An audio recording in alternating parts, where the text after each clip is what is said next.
Coming up on this edition of Able to Cook, we talk about food safety temperatures and the importance of the ServSafe exam. All that and much more when Able to Cook starts right now.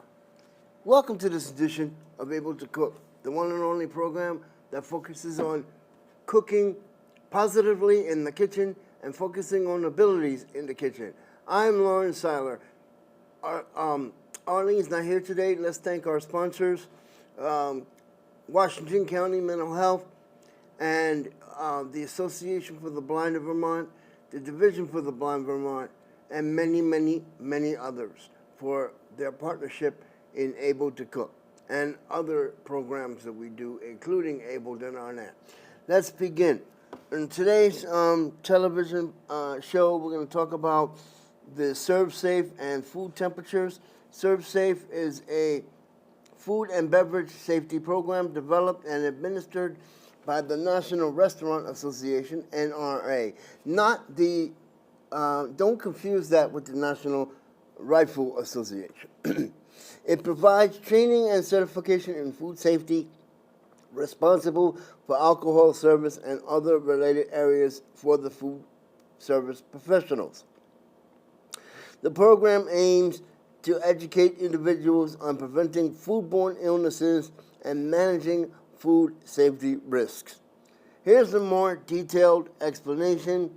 You can find this on Google, and then I'll give the website associated to this a little bit later on in the show. Food safety and certification. ServSafe offers various certifications, including food handler and food production manager, which are recognized by many jurisdictions. Food safety focus. This program emphasizes practical knowledge and skills related to food handling and storage, preparation, and sanitation. It offers alcohol training, those that are serving alcohol, bartenders, and people that own bars. ServSafe provides training on responsible alcohol service. By the way, just to let everybody know that ServSafe deals with temperatures of food. And the reason why they came up with alcohol training, if you are serving someone a drink that has olives, cherries, or any fruit in it, you have to take a test on how to handle that food and the temperatures to handle cherries and olives and so on and so forth. You have to keep things cold, so on and so forth. The alcohol training emphasizes practical knowledge and skills to food handling, storage, and sanitation, as well as alcohol service, addressing topics like legal regulations, interventions, and techniques. Allergen awareness. ServSafe allergens certification focuses on the education of individuals about identifying allergens, preventing cross-contact, and communicating with guests. Industry standard. ServSafe certifications are widely recognized and often required by employers of the food service industry. Industry standards include the benefits of certification. A ServSafe certification or any other certification can demonstrate a commitment to food service and potentially leading to a career advancement and higher paying positions. So I'm going here to this side of the screen, and for more information on ServSafe, I'm getting to that. So this is coming from www.servsafe.com/about us. Let me X this out. So ServSafe training program leads the way to providing current, comprehensive educational materials to the restaurant industry.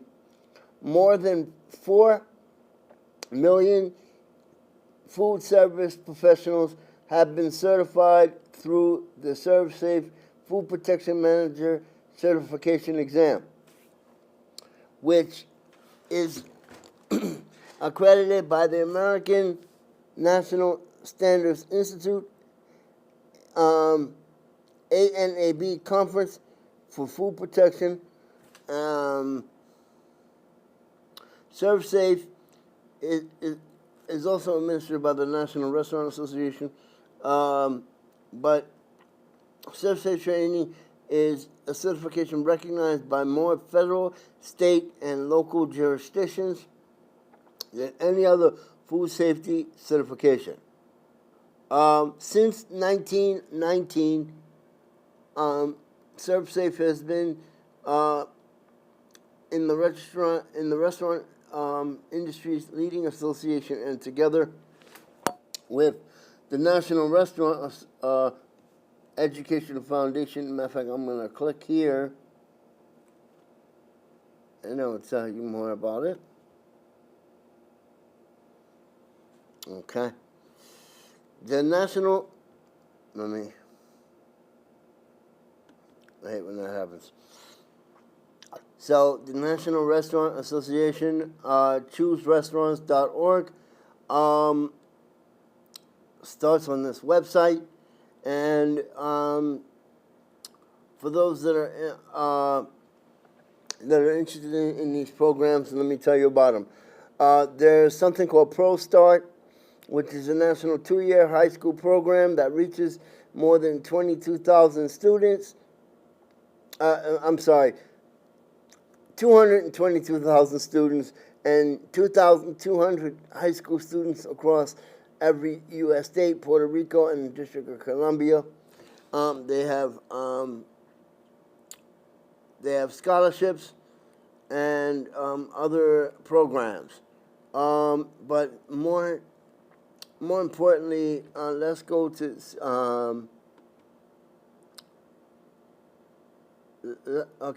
Let's go to the ServSafe and food temperatures.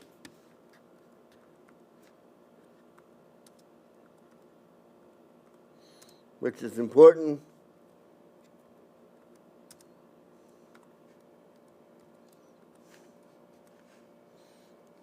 Okay, here we go. Time and temperature control. This is extremely important. Time and temperature control is a perfect food safety pair because it reduces pathogens in food and safe levels. You have to cook food to the appropriate minimum internal cooking temperature, then hold the food at the temperature for a specific amount of time. So let's go down.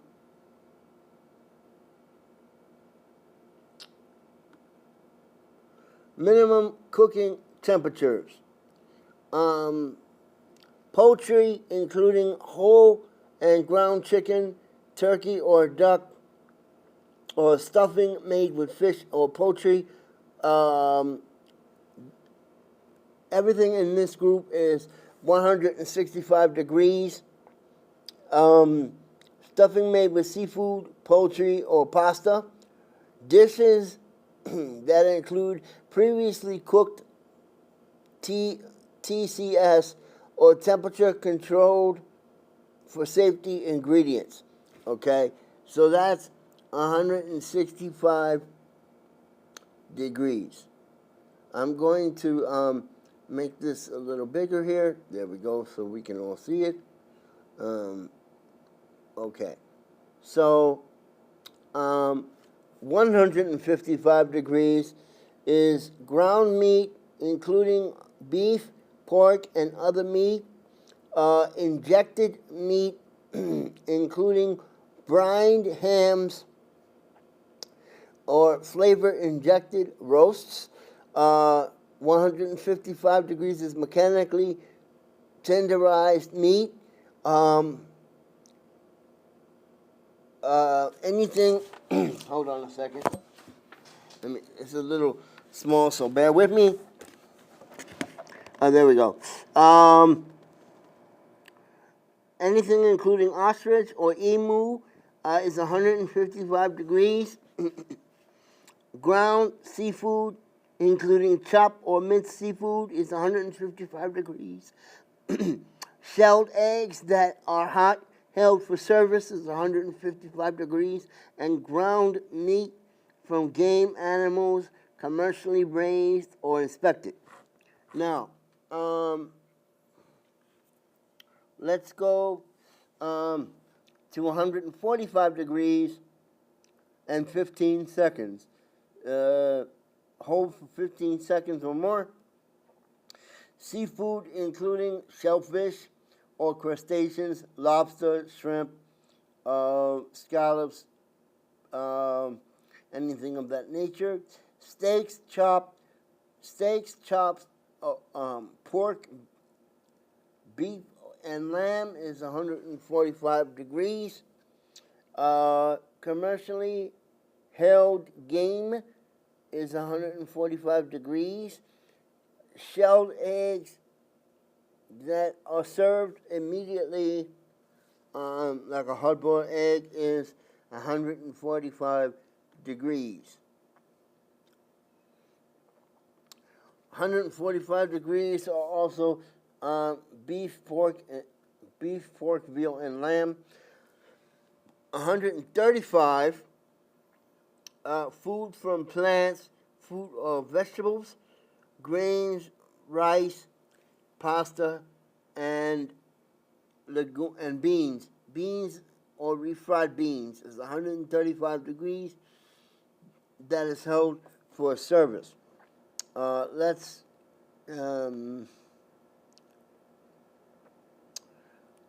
go here. Now, you must have safety tips and that make taking temperatures as part of your operation. Those that have, you must have a thermometer. It's extremely important to have one. So, having calibrated thermometers readily available, modeling correct behaviors, giving positive reinforcement, identifying corrective action, and conducting training and retraining when necessary. There's been a lot of situations where people eat raw chicken. I did something on salmonella a couple of weeks ago, but let's go a little bit more into food temperatures here. I'm going to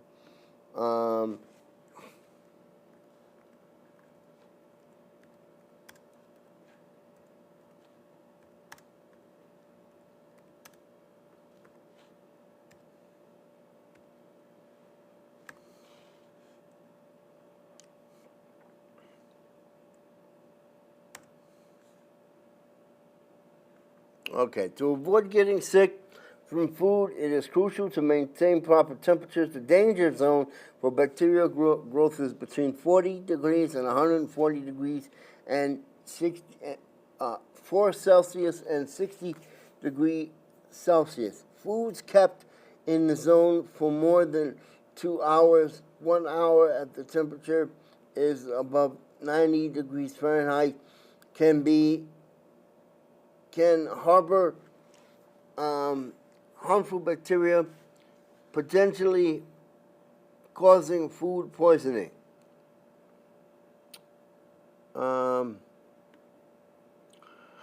Hot food should be kept at 140 degrees or 60 degrees Celsius or higher. Cold foods are kept at 40 degrees Celsius or lower. Cooking temperatures to ensure foods are cooked to safe internal temperature, such as 165 degrees or 74 degrees Celsius for poultry and 160 degrees or 71 degrees Celsius for ground beef. Refrigeration. Please refrigerate perishable foods within 2 hours of cooking or purchase, and thaw thaw foods safely in the refrigerator with cold water or microwave if you thaw something. And you must use a food thermometer. This is the best way to ensure food is cooked to a safe temperature. Avoid leaving food at room temperature or extended periods. This is especially important for perishable items. Be mindful of the danger zone. Keep hot and cold foods out of the range as much as possible. Reheat leftovers thoroughly if they may reach an internal temperature of 165 degrees or 74 degrees Celsius. According to the Food Safety Inspection Service, this is important. I know it's a lot to go through, but so case scenario. This is a case scenario. It says, last night I cooked the roast beef and left it on the counter to cool and before refrigerating, but fell asleep and discovered it this morning. I immediately put it in the refrigerator since the meat was cooked. Shouldn't it be safe to eat? The U.S. Department of Agriculture and Meat Poultry Hotline receives similar calls every day from consumers who are confused about how to keep their food. The answer to the caller's question is that the roast beef should be thrown out. Why? Because leaving food out at room temperature can cause bacteria such as, I can't pronounce any of this, any of these words, they're hard to pronounce. Bacteria exist in nature. They're in the soil, air, and water, and foods we eat. When bacteria and nutrients or food, moisture, time is favorable with temperatures and grows rapidly, increasing the numbers to the point where they can cause illness. Understanding this is an important role of temperature that plays a role in keeping food safe and crucial. If we know the temperature at which food can be handled, it can be the answer to the question. So let's click Let's click here.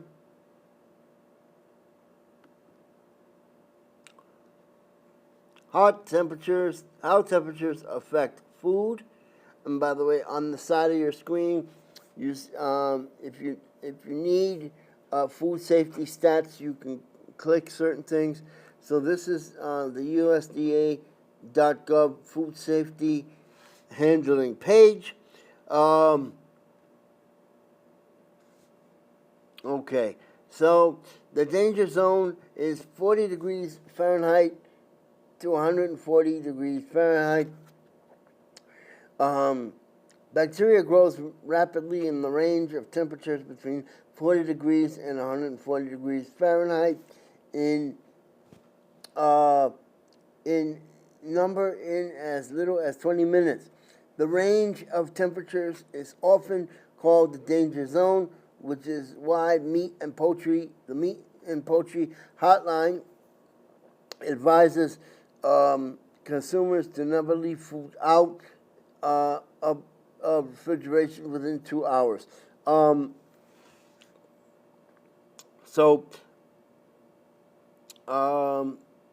Let's go here. If you are traveling with cold food, bring a cooler packed with plenty of ice, frozen gel packs, or another cold source. If you are cooking, use a campfire or portable stove. it is difficult to keep foods without a heat source when traveling. So it's best to cook foods before leaving home, cool them, and transport them cold. When cooking, raw meat and poultry should be cooked to a safe minimum temperature. When roasting meat and poultry, use an oven temperature no lower than 325 degrees Fahrenheit. Use a food thermometer to assure that meat and poultry have reached a safe minimum internal temperature. Cook raw beef. Cook pork, lamb, and veal steaks, chops, and roasts.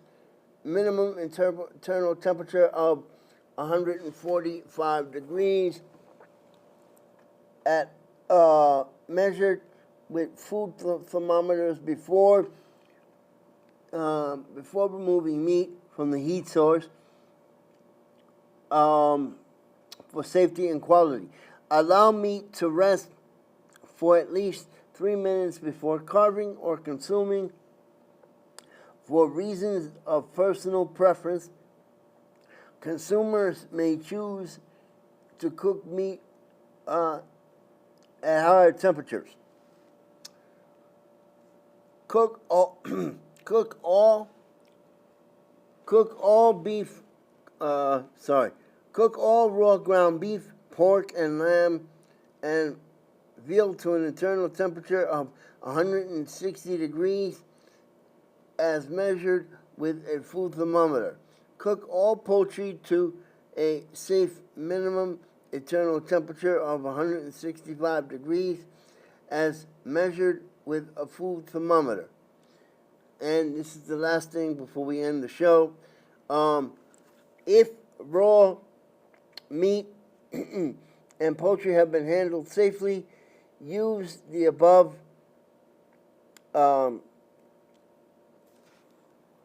preparation and recommendations to make them safe to eat. If raw meats have been mishandled, left in the danger zone too long, bacteria may grow and produce toxins, which is dealing with foodborne illnesses. And those toxins are heat resistant, and that are heat resistant are not destroyed by cooking. Therefore, those cooked meat and poultry mishandled in the raw state may not be safe to eat or even properly or after proper preparation. And the last thing is, when storing most leftovers that cause one of the most common foodborne illnesses is improper cooking of cooked foods, because bacteria are everywhere. Even when food is cooked at a safe internal temperature, they can be reintroduced to the food and then reproduced. For this reason, they must be put in shallow containers for quick cooling and refrigerated within 2 hours. And if you're going to reheat that, foods should be reheated thoroughly at an internal temperature of 165 degrees until hot and steaming in the microwave oven. Cover the food and rotate as it heats evenly. Follow manufacturer's instructions for stand time and more thorough heating. In the absence of manufacturer's instructions, at least a 2-minute time should be allowed. And for cold storage, it has to be 0 degrees Fahrenheit. Freezing keeps food safe and slowing the movement of molecules, causing bacteria to enter a dormant stage. A temperature of 40 degrees Fahrenheit should be maintained in the refrigerator in contrast to freezer storage, and perishable foods will gradually spoil in the refrigerator. Bacteria is capable of causing foodborne illnesses that don't go very slowly in refrigerated temperatures. And safe food handling practices are a good defense against foodborne illness because we know there are different temperatures that affect the growth of bacteria, etc., etc. And this is cooking at safe temperatures. So for more information on this website, you can go to www.usda.gov/food safety. That's www.usda.gov/food safety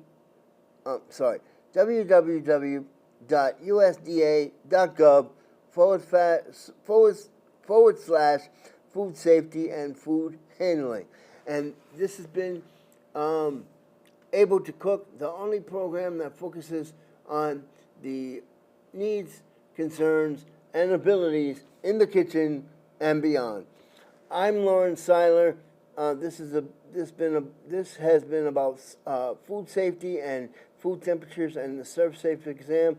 I'm Lawrence Seiler. See you next time. For more information on what you've seen today, also, you can go to www.orcamedia.net. That's www.orcamedia.net. I'm Lawrence Seiler. See you next time on the next edition of Able to Cook.